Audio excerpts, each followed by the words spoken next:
Minsan kung sino pa ang nagtanim, sila pa ang walang makain. Ganyan ang sitwasyon ng mga magsasaka sa Libon sa Albay na halos walang maaning palay dahil sa pananalasa ng nagdaang bagyong Christine. Kabilang sila sa mga hinatira ng tulong ng GMA Kapuso Foundation sa ilalim ng Operation Bayanihan.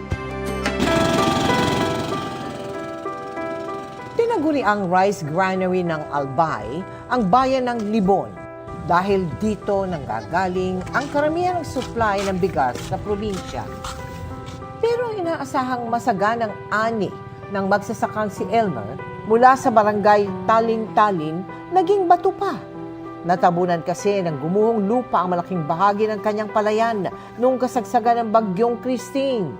Imbis na manggaling sa amin yung bigas o palay, kami na ngayon ang bibili dahil wala kami mapagpunan na ubos ang palayan. Kabilang ang barangay Talin-Talin sa 7 barangay na na-isolate sa Libon dahil sa landslide. Grabe po talagang hirap yung pagkain dito kasi hindi na po kami makabili kasi po wala na po talagang daan. Kaya nitong October 28, sa ikalimang araw na hindi sila maabot ng tulong, matagumpay na narating ng GMA Kapuso Foundation ang barangay Talin-Talin at Rawis sa tulong ng presidential choppers na pinahiram ng Malacanang. Nakapagbigay tayo ng relief goods sa 4,000 individual. Maraming salamat GMA Kapuso Foundation. Di po namin kayo makakalimutan. Salamat po sa pagpunta niyo. Nabigyan rin natin ng tulong ang bayan ng Pio Duran. Nakaranas din ng kabi-kabilang landslide.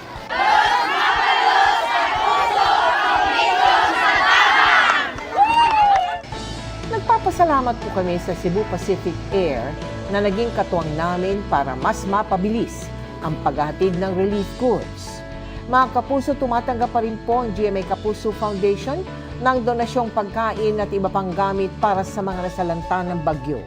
At para naman sa mga cash donation, maaaring magdeposito sa aming mga bank account o magpadala sa Cebuana Luwalier.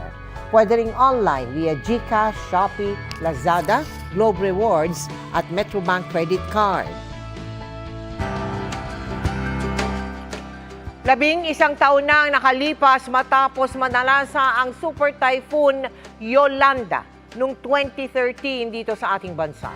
Ngayon, panibagong pagsubok na naman ang kinakaharap ng ating mga kababayan matapos humagupit ang magkakasunod na bagyo. Ang GMA Kapuso Foundation po ay naghahanda na para mamahagi ng relief goods sa probinsya ng Cagayan para sa mga nasalanta ng bagyong Marce.